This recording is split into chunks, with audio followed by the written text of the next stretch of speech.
La tribu educa.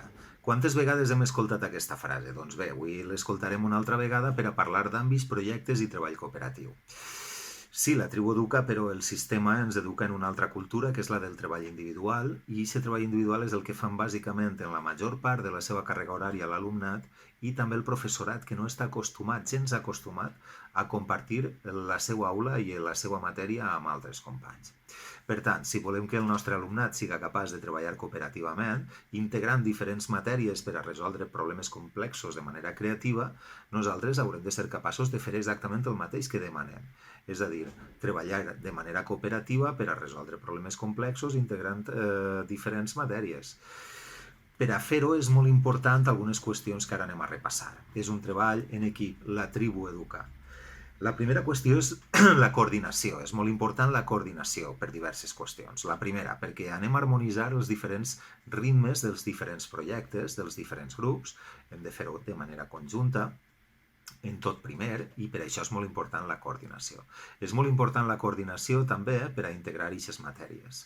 Els diferents equips dels diferents grups han de tindre una transferència constants de coneixements per aportar idees i després també per a avaluar i retocar el projecte, perquè el projecte sempre està viu. Hi ha coses que funcionen, hi ha altres que no, i tot això s'ha de parlar, avaluar, modificar, etc. Per a fer-ho necessitem hores. És bàsic tindre hores de coordinació per a que el projecte pugui anar bé. Sense hores és molt complicat. Qualsevol innovació ha de tindre una base material que la sustente i, per tant, les hores són fonamentals.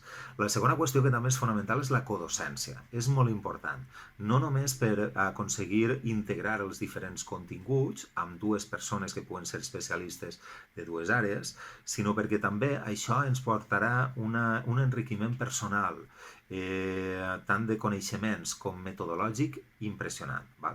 I a més d'això ens permetrà atendre molt bé a la diversitat. I aquesta atenció de la diversitat amb dues persones a l'aula és molt més fàcil i els diferents ritmes d'aprenentatge es poden acoplar i ajudar al grup que ja harmonitza aquests ritmes d'aprenentatge perquè és molt inclusiu.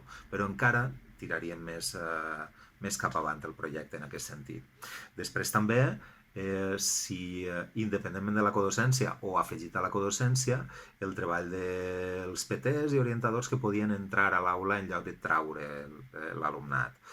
Tot això sumaria.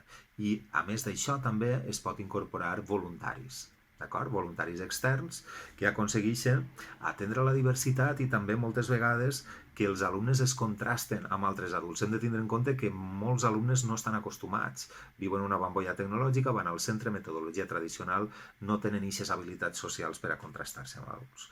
Per tant, aquestes dues coses, coordinació, presència d'adults en l'aula, codocència, voluntaris, PTs, i després també trencar les barreres del centre amb l'exterior. El centre ha de trencar les barreres. Ha d'entrar moltíssima gent de fora per a aportar coneixements, experiències al projecte, especialistes, hem d'entrevistar molts especialistes que han de participar i també hem d'eixir fora a buscar aquest coneixement, a xafar el món, per a integrar i fer aquestes connexions. Doncs amb tot això, la tribu sí que educaria i segurament tindria moltes garanties que els projectes funcionaran molt millor.